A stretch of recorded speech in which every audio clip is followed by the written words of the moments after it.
Originalmente, eu planejava só fazer um Quem é esse Mon desse anime, mas quando comecei a assistir, a nostalgia me consumiu e eu acabei vendo ele todo. E agora vocês vão ter que aturar uma análise tagarela e sem graça, ao invés de um vídeo curto e engraçado. Sofram. Em 1997, a produtora de jogos de tabuleiro Group SNE criou um card game chamado Monster Collection, também conhecido por sua abreviação Mon-Colé. Originalmente publicado pela Fujimi Shobo, que depois passou para Bushiroad e que agora está morto, eu acho. Eu não faço a menor ideia de como se joga ele, e na real não sei nada sobre ele, fora o fato de que inclui monstros. Tipo, monstros de mitologia, sabe? Kobolds, leprechauns, golems e tal. Um belo dia, o grupo SNE resolveu criar um novo braço da franquia, um bem digimonesco que fosse bem colorido e atraísse mais fãs. E esse braço foi os Cavaleiros de Mon-Colé, conhecido como Rokumon Tengai Mon-Colé Night no Japão, que rendeu vários produtos, dentre eles um anime de 51 episódios produzido pelo estúdio Dean no ano 2000. Ele foi importado para os Estados Unidos via Saban, não a Saban recente, a Saban antiga, e de lá pra cá, onde foi exibido pela Fox Kids Jetix por alguns anos, parte de seu pacote dos animes estranhos da Saban, a invasão anime, como eles chamavam. Mas então, Mon-Colé, é bom? É ruim? É sobre o quê? Como termina? E mais importante, os protagonistas são versões chibi do Yugi e da forma feminina do Rama? Bom, me acompanhe e vou responder pelo menos 2 dessas perguntas. Talvez. A gente vê. Os heróis dessa história são Mondo Oya, um menino aventureiro e de alta fé na amizade, e seu xodozinho Hokina Hiiragi, uma menina normal que adora fadas e afins e que ainda por cima é capaz de ver fantasmas. Você acharia que isso seria importante para a história, mas é raramente mencionado e nunca relevante. Ah, e o Mondo também é um enorme fã do card game Monster Collection, outro aspecto que é rapidamente esquecido, como pode ver isso é um problema para Mon-Colé, e que sonha em poder conhecê-los um dia e se tornar amigo deles. E pra sua sorte, olha só, o pai da Hokina, um cientista louco e bastante Guilherme Briggsesco chamado Ichirobei Hiiragi, descobre uma forma de ir até o mundo de Mon-Colé, o Mundo dos Seis Portais, conhecido como Mundo Mon na adaptação americana, o que é hilário pra mim, porque existe algo mais Mon do que chamar o seu Digimundo de Mundo Mon? Não existe. Mas pois é, o professor Hiiragi então enfia a filha e o futuro genro em roupinhas apertadas e os leva em uma nave pro mundo Mon. O objetivo do trio é reunir os 6 itens míticos desse mundo, conhecidos como Objetos de Monstro, ou Itens Mon na versão japonesa, e com seu poder, fundir os dois mundos para fazer uma troca benéfica de conhecimentos, tecnologia e cultura. E também para fazer o professor Hiiragi ganhar um prêmio Nobel, mas abafa. Em sua primeira viagem, Mondo e Hokina encontram uma velha senhora, que lhes explica que se os dois unirem as forças, eles podem se comunicar com os corações dos monstros do mundo Mon e, ao proferir palavras mágicas, se fundir com eles. Um processo cujos benefícios são totalmente nebulosos pra mim, porque 90% dos monstros são criaturas inteligentes e não precisam ser comandados por 2 crianças. E nunca é nem sugerido que a fusão lhes dá um power-up nem nada assim, então sei lá, cara. Mas a turma do professor Hiiragi não é o único grupo de pessoas que deseja possuir os objetos de monstro. Mais ao leste, na Alemanha, um jovem afeminado e canonicamente homossexual e não muito competente, conhecido como Conde Excentro, também descobre uma forma de abrir o portal e também quer reunir os objetos, mas com fins malignos. Ele quer usá-los para unir os 2 mundos e dominar os 2 mundos. Assim, ele e suas 2 lacaias, a esquentada e violenta Bati e a devagar e inocente Gluco, que é um charme, adoro ela, partem em seu leão robótico voador ao mundo Mon para cumprir sua missão. Ocasionalmente infernizados pelo mordomo de Excentro, um velho japonês chamado Tanaka que quer porque quer fazer o Excentro virar homem. A gente volta nisso já. Ah, e o Excentro é um ex-colega de pesquisa do professor Hiiragi.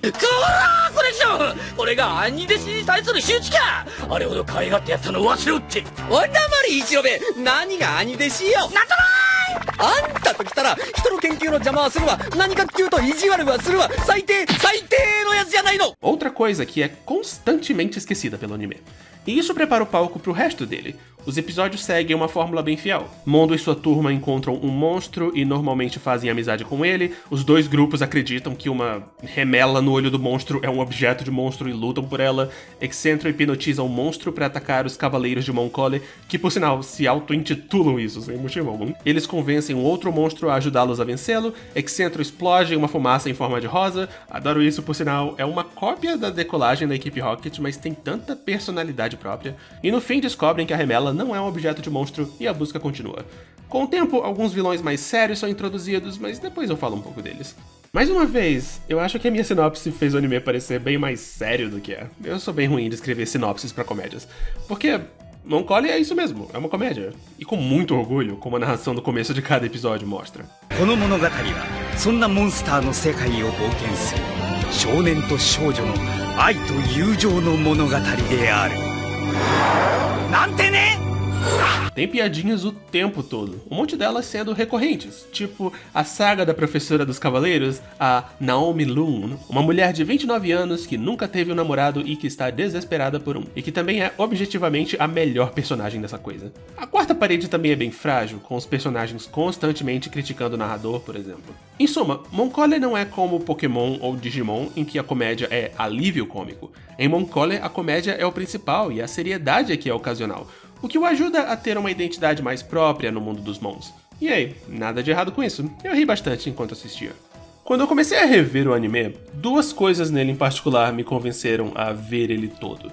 A primeira foi a energia. Moncolle, em particular a primeira metade, a gente fala disso já, é o tipo de anime infantil que realmente faz falta hoje em dia. É frenético e doido, intenso, tudo é barulhento e deixa uma forte impressão em você.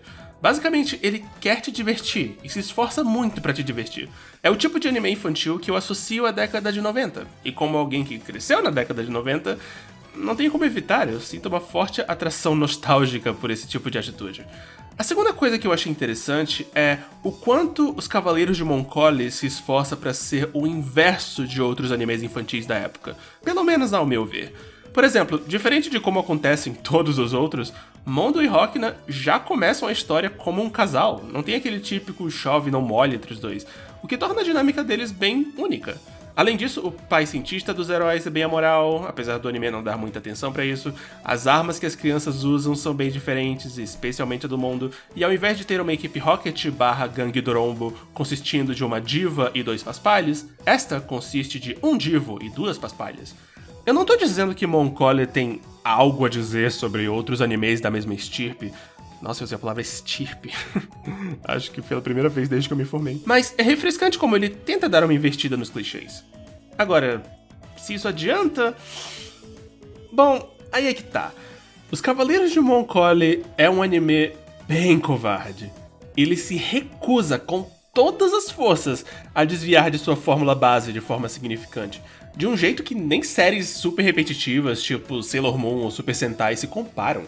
Como eu listei, Moncolle tem muitas qualidades e tem ótimas ideias, mas fica confortável demais em só ser essas ideias e mais nada.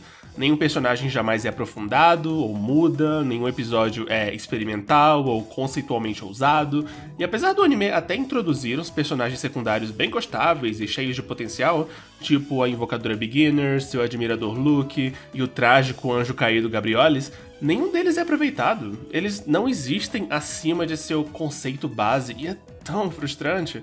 É um anime de comédia, eu sei, mas as melhores comédias são aquelas que experimentam e que são ousadas e que brincam com os personagens. Algo que Moncolle realmente nunca faz. E eu digo isso sendo que os personagens de Moncolle são gostáveis e eles são carismáticos, mas só isso não basta.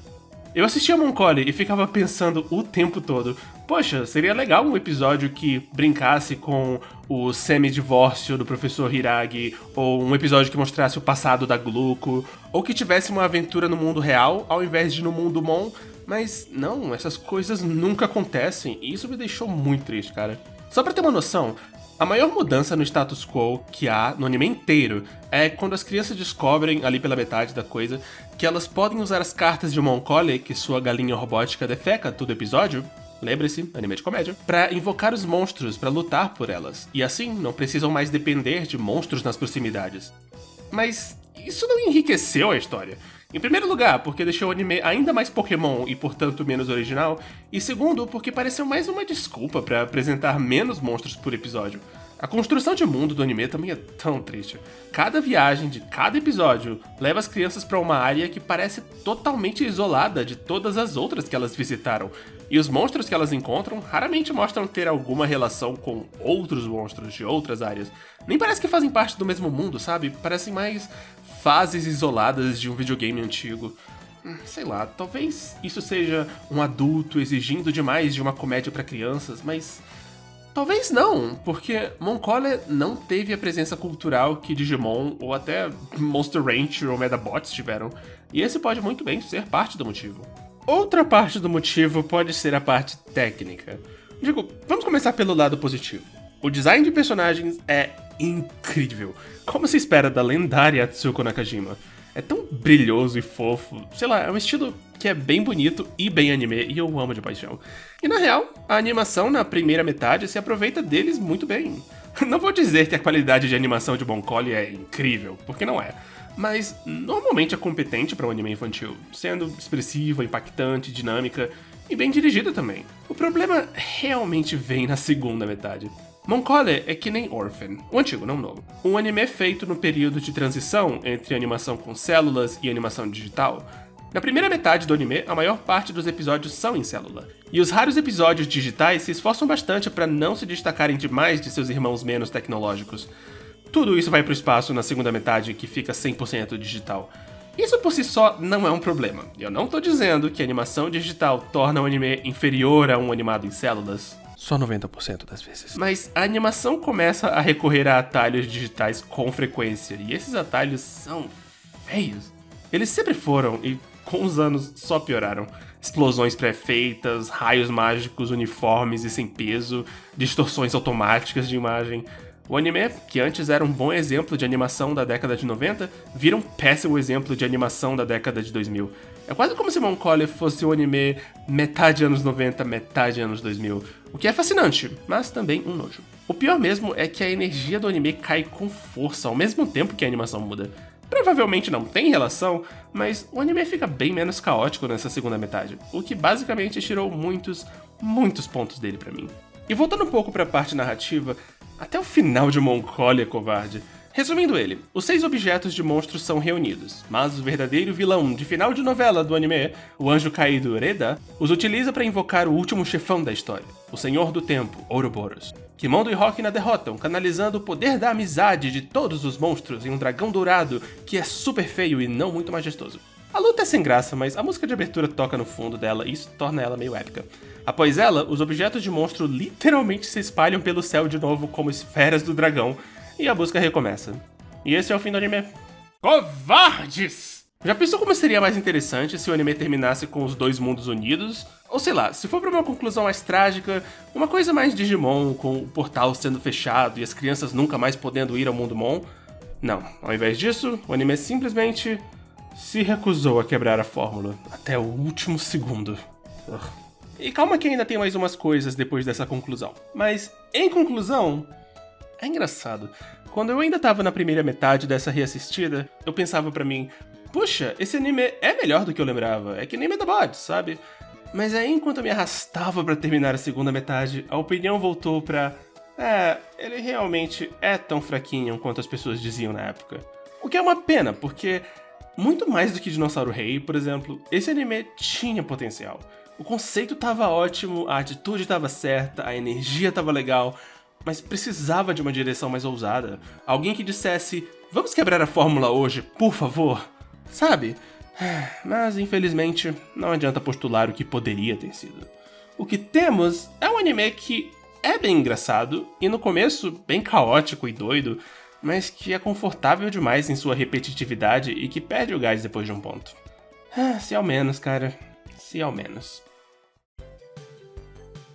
Cara, todo site da internet diz que Os Cavaleiros de Moncolia começou como um mangá, escrito por Satoru Akahori e Katsumi Hasegawa e ilustrado por Hideaki Nishikawa, e que o anime é a adaptação dele. Tudo gente burra! Se sentassem pra estudar as coisas por um segundo, perceberiam que isso é absurdo! O mangá começou a ser publicado em setembro de 1999, e o anime estreou 3 meses depois, em janeiro de 2000. A animação não é feita da noite pro dia. Com certeza ele já tava em produção quando começou o mangá. Foi uma produção simultânea, produto de franquia, sabe? Bom, eu conferi os primeiros 3 capítulos dele e ele é interessante. Ele conta a mesma história do anime, só que com um foco maior no mundo como herói e um pouco menos de comédia. E ele também é cheio de fanservice, incluindo muitas cenas sugestivas estrelando a aluna de ensino fundamental Rokina. Então... eu não sou fã. Então... Sabe, o personagem do Excentro é ofensivo e ruim. Tipo, o lance dele é que ele é super afeminado e o anime 100% quer que você ria disso. Ria dele por ele gostar de usar perfume de rosas. Ria dele por usar a toalha sobre o torso. Ria dele por ser retratado como todos os homossexuais eram nos anos 90. E até hoje, na real. E o fato dele ser o vilão é outra característica infeliz da época. Se quiserem mais detalhes, procurem queer coding no Google. É o tipo de coisa que não incomodava o inocente Sago de 10 anos, mas que incomoda bastante o gay Sago de 29. Dito isso, ele é um dos personagens que eu mais gostei ao reassistir o anime. Porque a série realmente se esforça pra você sentir pena dele, não desprezo, e também porque ele tem as melhores expressões e é divertido de assistir. Sei lá, como personagem ele é péssimo, mas eu gosto dele. Todo mundo devia saber disso, mas é possível gostar de uma coisa e reconhecer que ela é ruim. E essa é a minha relação com o Excentro. Uma coisa que eu diria que é bem pior do que eu lembrava é a adaptação da Saban. Vamos em partes. Ela é muito mais piadesca do que a versão japonesa, que por si só já é bem piadesca. É tipo uma piada por fala, quase chega a ser uma paródia da paródia. Isso não é necessariamente um problema, condiz com o espírito de Cavaleiros de Mongolia, mas... cara, o número de piadas boas é pisoteado pelo número de piadas ruins. Então, E ignorando isso, a adaptação é intrusiva, cara. Nomes de personagens e monstros são trocados sem motivo algum, afinal, já eram todos bem ocidentais, mesmo no Japão. E o mais irritante, cenas de episódios anteriores são constantemente recicladas em outros contextos. Tipo, sim, a versão japonesa tem animação reciclada também, tipo na decolagem das naves e tal, mas a americana inseriu ainda mais e faz o anime parecer bem mais barato do que ele é. Sabe, você começa a ver um episódio com o Excentro tirando essa máscara e fica se perguntando, pera, já estão reprisando o primeiro episódio de novo? Mas não, é só uma cena que foi reciclada, sem motivo algum. Sei lá, cara, até pros padrões dessa Saban, é uma adaptação bem capenga. Em adição, alguns pares de episódios foram fundidos pra formar um episódio só cada, reduzindo o número de episódios para 46. Eu realmente não faço ideia de porquê. O meu palpite é que a Fox Kids americana tenha reservado 46 semanas pro anime, então eles tiveram que dar seu jeito. Ah, e um episódio foi pulado também. Não sei bem porquê, vai ver... acharam ele muito racista? Tacosu. Tequila! Tacosu. Tequila! Foi essa adaptação que veio pra gente, com uma dublagem da Herbert Richards. Eu adoraria dar mais opiniões sobre ela, mas só existe um episódio e meio dessa dublagem rodando pela internet, porque os nossos piratas são os piores piratas do mundo. Piores. Sem competição. Vergonha nacional. A versão japonesa também ficou sem nenhuma legenda pela internet até bem recentemente, quando a Discotheque Media legendou ele em inglês e disponibilizou na Crunchyroll americana. Claro, essa é a nossa punição por nascermos brasileiros. Falando na animação reciclada, vamos falar dela! Em todo episódio, há uma sequência de uns 40 segundos cada com as naves dos dois grupos decolando para o mundo Mon. A decolagem dos mocinhos é silenciosa e sem graça, mas a decolagem da turma do Excentro é bem interessante. Nela, o trio lê cartões postais enviados por fãs. Nos primeiros episódios eles claramente são falsos, afinal o anime tinha acabado de começar, mas a partir de um certo ponto eu acho que viram verdadeiros. Em certos episódios até animaram eles lendo as mensagens. É bem fofo. Na versão americana, em ambas as decolagens os personagens soltam uma variedade de piadas avulsas. E não posso reclamar disso, porque torna a decolagem dos mocinhos bem mais tolerável.